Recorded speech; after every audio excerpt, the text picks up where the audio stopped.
Mahalo Ruth, aloha no kaku. So the sharing is really simple, and it's just because it's kind of give us an idea, not an idea, but a sense. When we say the Mauna is sacred, and why. So I'm going to explain not the only reason why the Mauna is sacred, but what has been told to us, or we've been up on the mountain, and those who have been shared with us why the Mauna is sacred.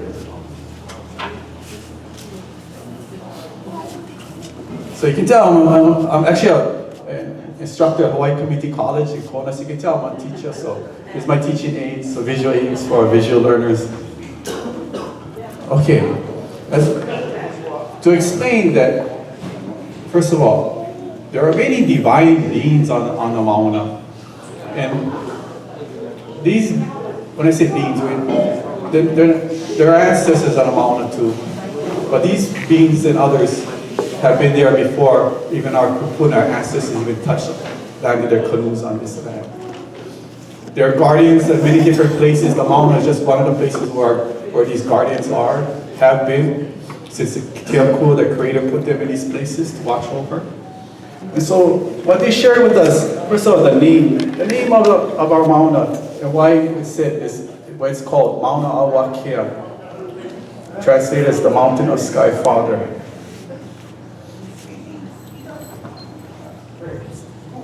Wakea Wakea is in the heavens, the sky, the atmosphere, all those things around us, above us, I should say, above us. That is the realm of Wakea. And we stand on Papahana Boku, Earth Mother. So why did the ancient ones call Mauna Wakea the mountain of Wakea, the mountain of Sky Father? As they explained to us, unlike any other mountain in these islands in the Pacific, this mountain reaches into the realm of Wakea. It's 40% in the atmosphere of Wakea. Unlike any other mountain, it touches the ocean and it touches into the heavens. So that's why the ancient ones call it the Mauna Wakea. The name is in our chants, and they said also the name that, shortened to Mauna Kea, and then most people know it as Mauna Kea. So with that context, the mountain is not our mountain. The mountain is Wakea's mountain. Wakea watches over everything, as they tell us. Wakea also reports to Keakua. So in the vast universe that we live in, we're just one little speck in that one little planet of the vastness. But Wakea sees what goes on here. There's a hierarchy of things that Wakea reports to Keakua, the creator. So as explained to us on the Mauna, we have the understanding of a piko Oluna, Ovaina, Olao. The piko above that's within our kino, the piko that connects us to our ancestors past, our generations. The piko that connects us here, the navel, connects us to the present generations, like the umbilical cord attached to the evi, to the placenta. A genitalia piko that connects us to the future generations. It's explained to us, Mauna Wakea is like the piko on top of a pole. Life forces and energies comes into this earth at these different points and places around this planet. Mauna Wakea was put here for a specific reason. The place it was put here to receive these divine life force energies. And so these energies that you see in this picture come down into this, through the piko at the top, comes down and spreads out, not just in Hawaii, but spreads out to the Pacific. It spreads out through the land, and it spreads out through the ocean. We're talking about energies and vibrations of divine life forces. As also explained, energies also come up from the earth and come up through this piko here. So what we have is a vortex of energies coming down and up. And I was going to keep it as simple as that.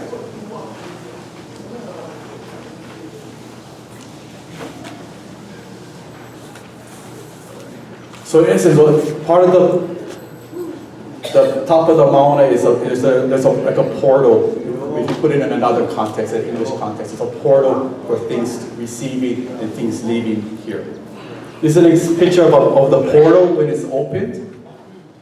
And this picture was taken just in 2011 for Waimea. If you were in Kona Hilo at that time, you would have seen it. The whole sky was clouded over, and right on top of the piko there was this opening. there was just, they said it, and then we asked what was happening, they said there's those who are convening on the mountain, things was happening on the mountain. And but it don't have to look like this. They gave us like the visualization so you could see what it looks like when things are happening. Because things are moving and happening on the mountain at all different times. So it doesn't have to look like this, but this is the physical picture of of the portal when it's opened.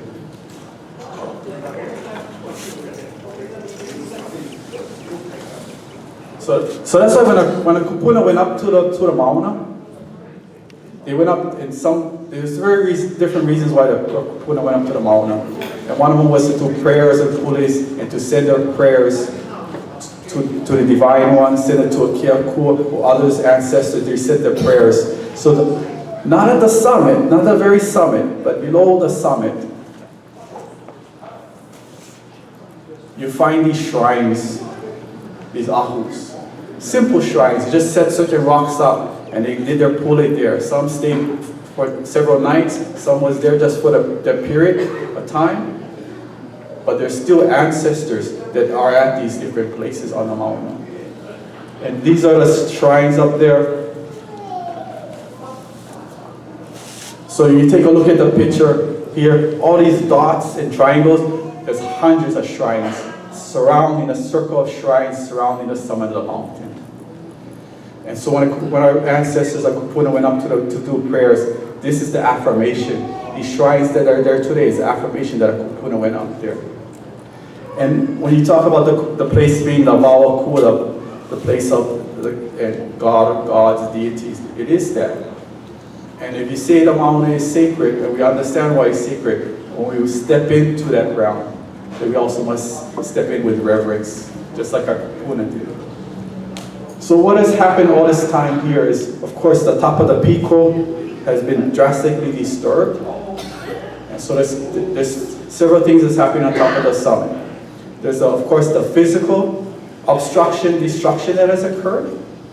Because the leveling of the cinder cones, the excavating down into the cinder cones to put the base of the telescope, all that has caused a physical destruction, desecration on top of the mountain.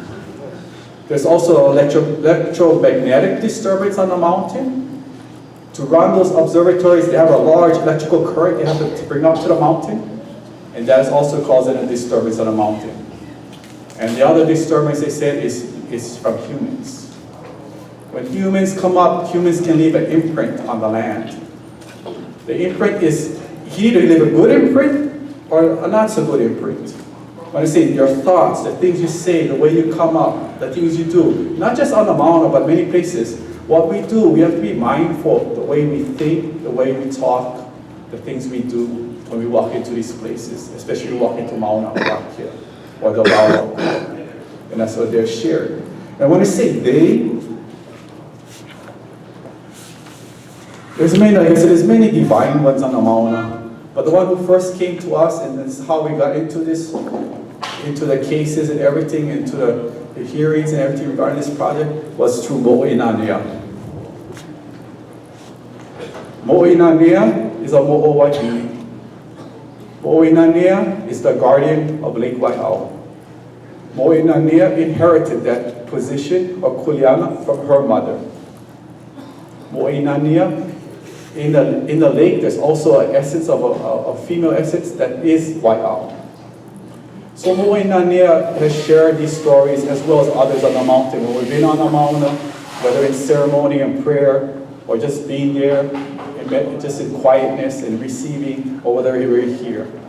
And Mo'inanea has actually, there's a place here in Waimea called Manaua, where Manaua is another Mo'owahine. And Mo'inanea came to Waimea, and she asked us, could we help?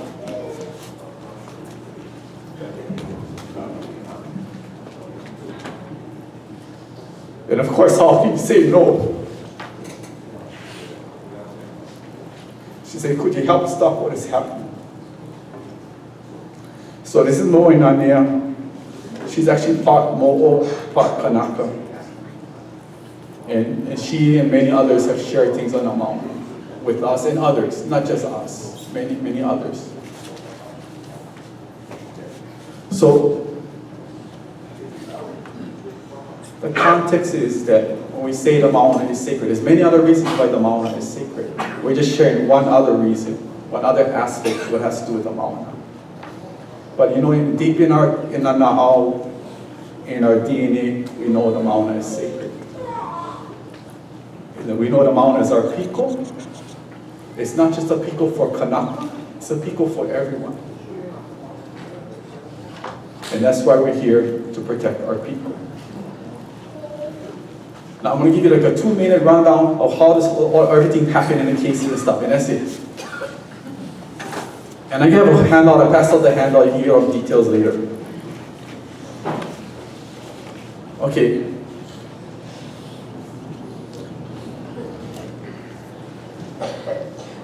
Most of Mauna Wakea is in the Ahupua'a of Ka'ohe. And Ka'ohe is in the Moku of Hamakua. That's according to the books and records of the Mahele.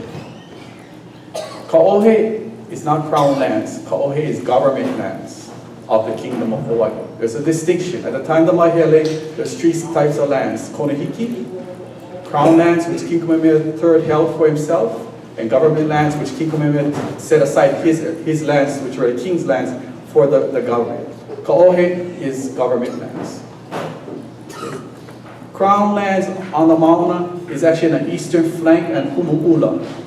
But Humu'ula, if you come around where Pu'uhuluhulu, you come up Pu'uhuluhulu is in Humu'ula. And when you come up before you get up to the Mauna, before the visitor center, then Humu'ula wraps around the eastern side. And that's where most of Hawaiian homes is in Humu'ula. That is in Crown lands.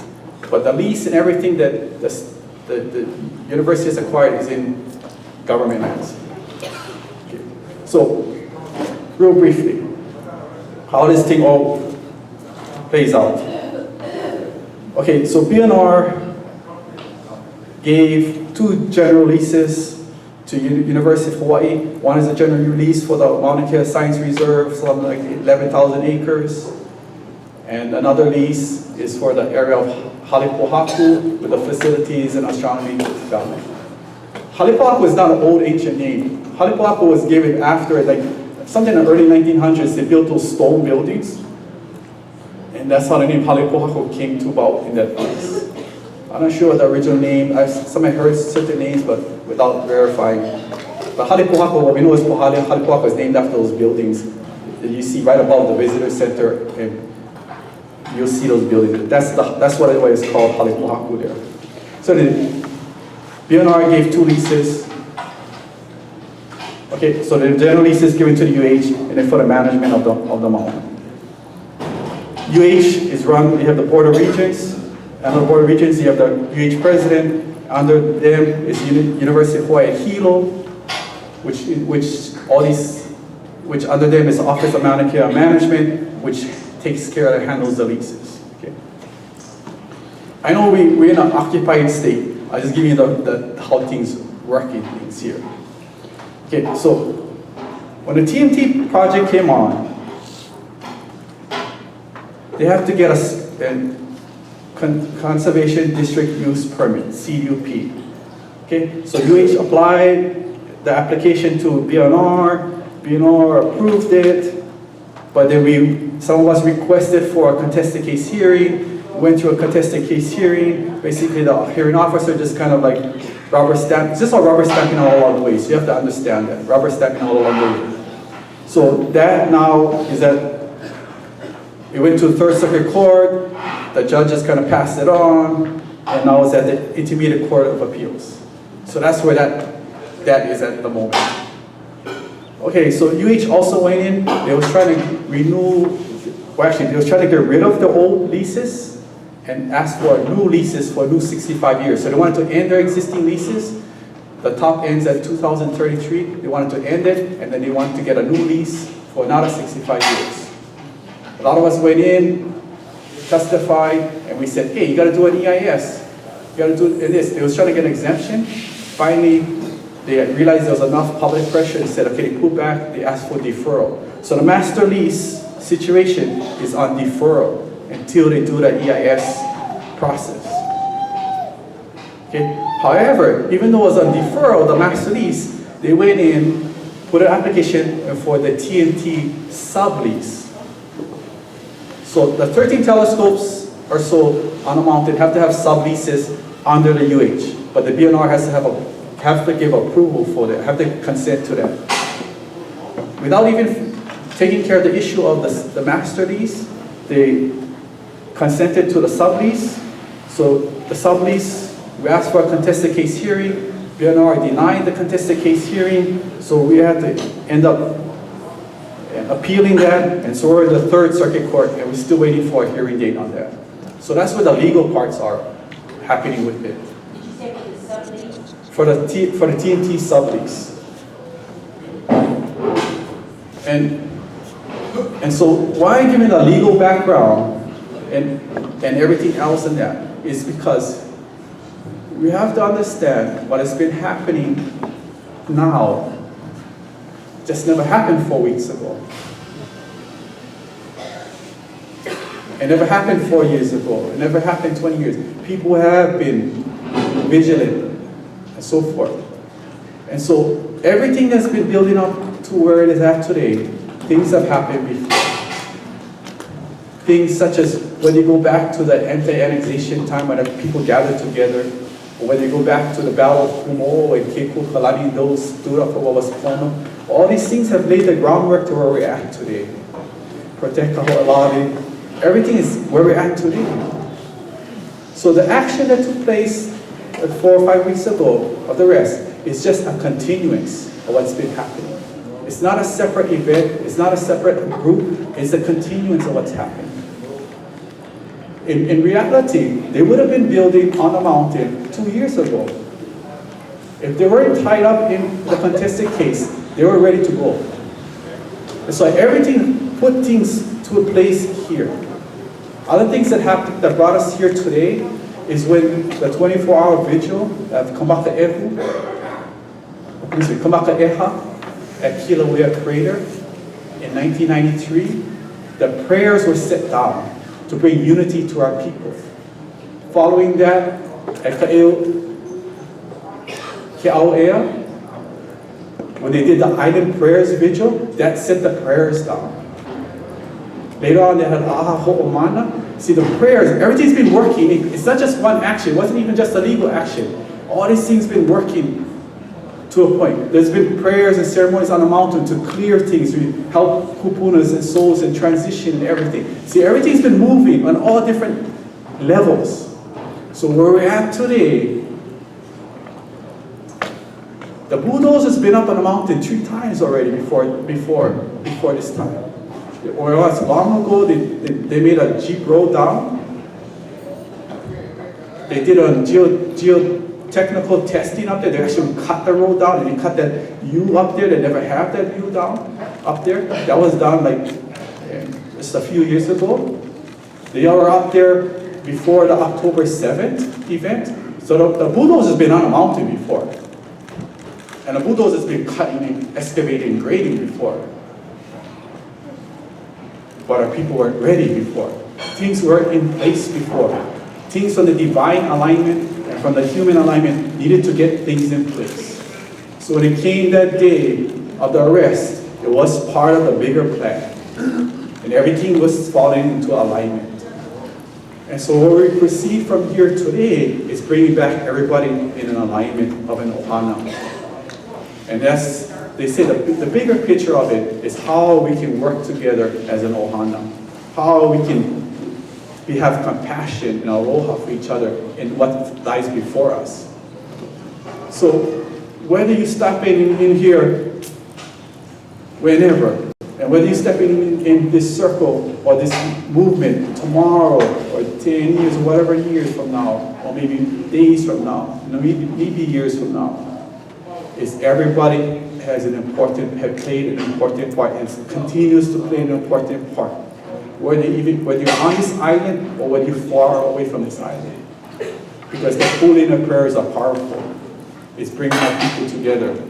And not just our people, but people throughout this whole world, throughout this planet and earth. Ew.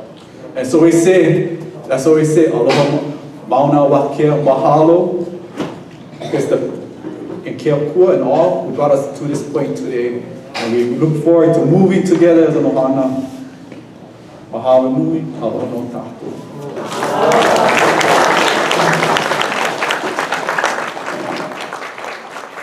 And if you like the written part, I'll give you the written part, the details.